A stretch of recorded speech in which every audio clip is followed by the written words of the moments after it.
कि दुर्वासा ऋषि एक बार बैकुंठ धाम में पधारे, भगवान से मिले, और जब मिलकर के लौट रहे थे तो भगवान ने बड़ी एक सुंदर माला दुर्वासा ऋषि को पहनाई। दुर्वासा ऋषि ने विचार किया कि ये माला श्रृंगार की वस्तु है और मैं त्यागी संत हूं, विरक्त हूं, ये माला का मेरे पास क्या काम, तो किसे दूं। सामने से इंद्र चले आ रहे थे तो दुर्वासा ऋषि ने माला निकाली और इंद्र को पहना दी। देवताओं के राजा हैं, देव रहता है, हाँ क्या करें। तो भगवान ने कहा अब एक काम करो, मैं तुम्हें एक उपाय बताता हूं, अगर ये उपाय कर लिया तो सुखी हो जाओगे। क्या उपाय? उपाय बताया कि समुद्र का मंथन करो, उसमें से अमृत निकलेगा, उसका पान करो तो सुखी हो जाओगे। भगवान ने समुद्र मंथन की सलाह दी। देवता जाने लगे कैसे करना।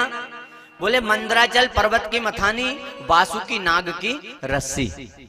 हाँ जाने लगे।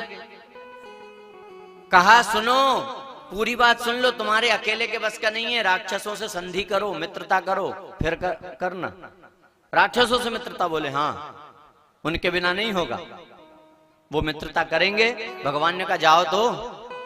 तो सारे देवता स्वर्ग में गए जहां राक्षसों का कब्जा है, और राक्षसों ने भी जब देवताओं को आते देखा तो अपने अस्त्र शस्त्र निकाल लिए युद्ध के लिए। पर जब देखा कि देवता हाथ जोड़ करके आ रहे हैं तो राक्षसों ने छिपा लिए, और हाथ जोड़कर जब आए तो राक्षस भी स्वागत कर रहे देवता का, आइए पधारिए बैठिए। हाँ राक्षस भी सोच रहे क्या इनमें भी लक्षण है रे? हाँ राक्षस में। अरे हमारे व्यवहार पर सामने वाले का व्यवहार निर्भर करता है। राक्षसों ने स्वागत किया, बैठाया। कैसे आए भैया? तो देवता कहते हैं कि हम संधि करने आए हैं, मित्रता करने आए हैं। क्यों? लड़ाई झगड़े में कोई फायदा नहीं है। मोह सच प्रणाम। संधि करने आए हैं, मित्रता।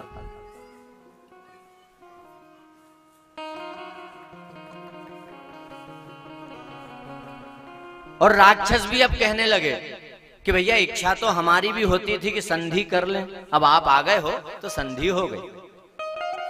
हाँ राक्षसों की भी इच्छा होती थी संधि करने की। और ये कथा सीख देती है कि घर में, परिवार में यदि खटपट चल रही है तो संधि कर लो, लड़ाई में कोई फायदा नहीं है।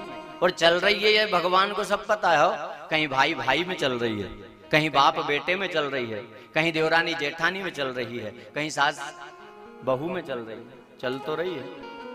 और अगर चल रही है तो कथा कह रही है संधि कर लो, मित्रता कर लो। शुष्क वृक्ष